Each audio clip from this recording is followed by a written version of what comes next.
હક્કી આવાજ ન્યૂઝ ચેનલમાં આપનું સ્વાગત છે।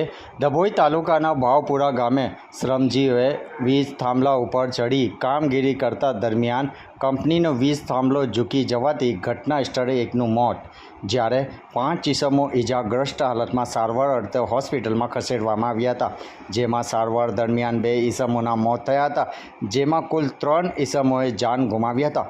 પોલીસે આ અંગે ગુનો દાખલ કરી આગળની તપાસ હાથ ધરવામાં આવી છે। રિપોર્ટ રફીક મંસૂરી।